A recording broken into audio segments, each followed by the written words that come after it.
Sarah had always been the type of person who charged through life with relentless purpose. Corporate ladder, she climbed it. Weekend plans, packed to the brim. Goals, mapped out for the next decade. Then, at 34, something shifted during a meditation retreat that was supposed to be just another item on her self-improvement checklist. The shift wasn't dramatic. No blinding lights or mystical visions.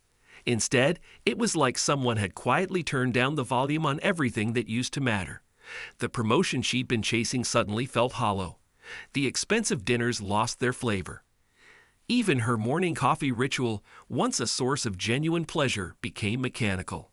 Carl Jung would have recognized Sarah's experience immediately. He called this phenomenon the breakdown of the persona, that carefully constructed mask we wear to navigate the world.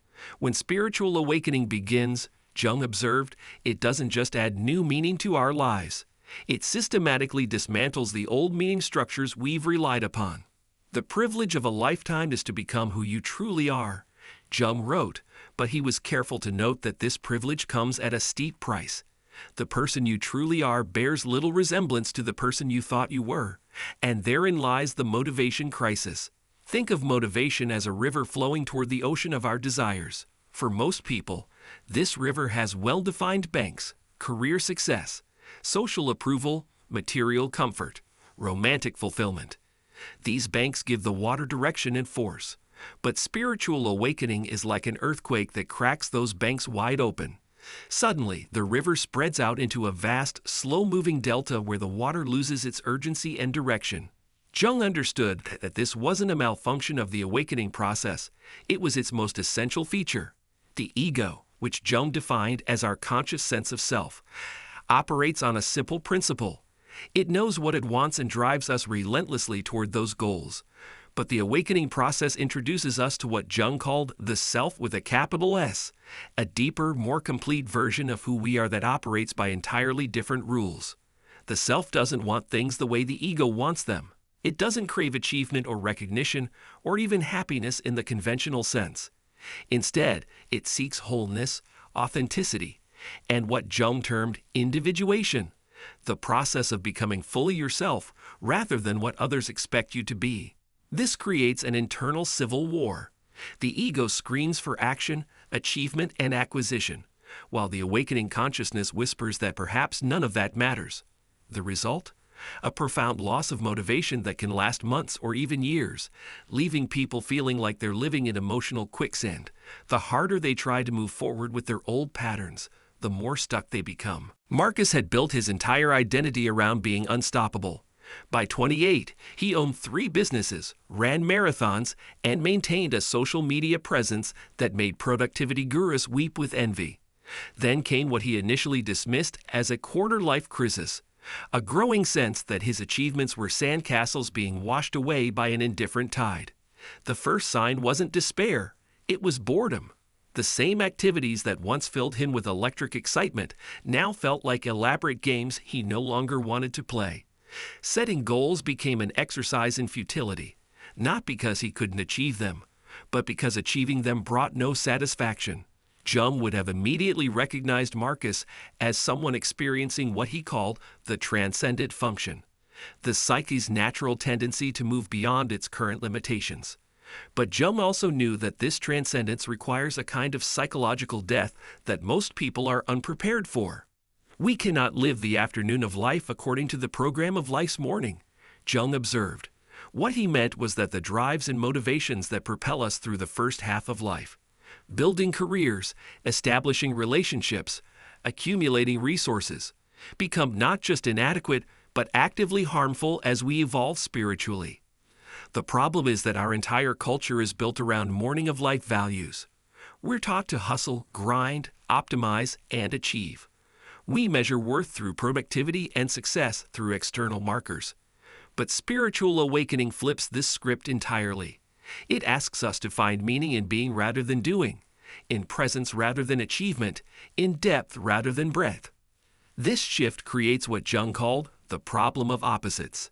The old self that thrived on external validation suddenly finds itself confronted by a new self that finds such validation meaningless or even repulsive. It's like having two different operating systems trying to run on the same computer. They're fundamentally incompatible.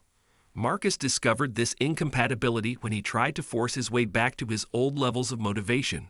He hired productivity coaches, changed his diet, adjusted his sleep schedule, and even tried microdosing. Nothing worked because the problem wasn't with his systems. It was with his underlying assumptions about what made life worth living. Jung understood that this motivational death serves a crucial purpose. It forces us to confront what he called the shadow, all the parts of ourselves we've denied or rejected in service of our ego's agenda. The driven achiever, Jung would argue, is often running from something: emptiness, inadequacy, mortality, meaninglessness. The loss of motivation isn't a breakdown. It's the psyche's way of saying, stop running. It's time to turn around and face what you've been fleeing. This confrontation with the shadow explains why spiritual awakening often feels like depression. Both involve a loss of interest in previously meaningful activities, a sense of emptiness, and difficulty finding motivation. But while depression typically involves a turning away from life, the spiritual crisis involves a turning toward a deeper, more authentic form of life that hasn't yet been born. 2 years after his initial awakening crisis, Marcus barely recognized the person he used to be. The driven entrepreneur was still there, but transformed, like coal that had been subjected to enough pressure and heat to become diamond. His businesses still operated successfully, but his relationship to success had fundamentally changed. The transformation hadn't happened overnight. For months, Marcus had felt like he was living in a fog, going through the motions of his daily routine while feeling completely disconnected from his former sources of motivation.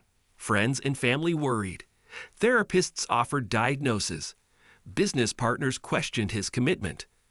But Jung would have recognized what was happening: the slow, difficult birth of what he called authentic purpose.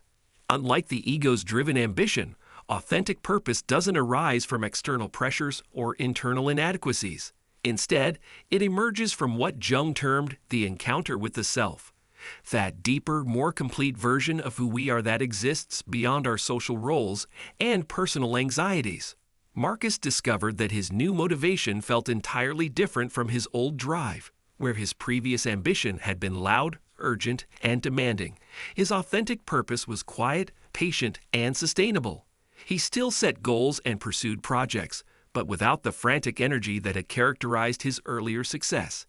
He worked from a place of natural flow rather than forced effort. Jung explained this transformation through his concept of individuation, the process by which we become who we truly are rather than who we think we should be. Individuation doesn't eliminate motivation, it purifies it. It burns away the motivations that arise from fear, inadequacy, and social conditioning, leaving behind only those drives that emerge from our essential nature. This purification process explains why spiritual awakening initially drains motivation so completely. The psyche is performing a kind of inventory, sorting through all our various drives and desires to determine which ones are authentic and which ones are borrowed from others. Most of what we think motivates us, Jung would argue, isn't really ours at all. It's inherited from parents, absorbed from culture, or constructed by an ego trying to prove its worth.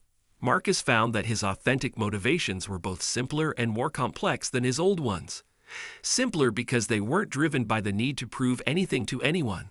More complex because they required him to honor multiple aspects of himself simultaneously: his creative nature, his desire for meaningful work, his need for genuine connection, and his growing sense of spiritual purpose. The key insight Jung offered is that authentic motivation doesn't feel like motivation in the conventional sense. It doesn't require willpower or self-discipline because it flows naturally from who we are. It's less like pushing a boulder uphill and more like removing the obstacles that prevent a river from following its natural course. This is why people experiencing spiritual awakening often report that their new purposes find them, rather than being chosen through rational analysis. Marcus didn't decide to shift his business focus towards sustainability and conscious entrepreneurship. These interests emerged organically as his awareness expanded and his values clarified. Jung's ultimate message about spiritual awakening and motivation is both challenging and hopeful. The loss of motivation isn't a problem to be solved, but a chrysalis to be honored. What emerges from this cocoon of confusion isn't the old self with renewed energy, but a fundamentally different way of being in the world, one that operates from authenticity rather than anxiety, from wholeness rather than need, from love rather than fear. Dr. Elena Rodriguez had spent 15 years as a successful psychiatrist, helping others navigate their mental health crisis with competence and compassion. Then, during a particularly intense period of personal loss, something cracked open inside her. Not broken, opened, like an egg that must shatter for the bird to emerge. The opening left her suspended between two worlds. In one world, she continued seeing patients, writing prescriptions, and attending medical conferences. In the other world, she found herself questioning everything she thought she knew about healing, consciousness, and what it meant to be human. The result was a kind of existential vertigo that made even simple decisions feel impossibly complex. Jung had a specific term for Elena's experience, the transcendent function. He described it as a bridge between conscious and unconscious content, between who we think we are and who we're becoming. But Jung was clear that crossing this bridge requires what he called holding the tension of opposites, a psychological skill that most people find excruciating. The tension Elena felt wasn't just intellectual, it was visceral. Her body seemed to rebel against her old routines. She'd sit at her desk to write case notes and find herself staring at the wall for hours.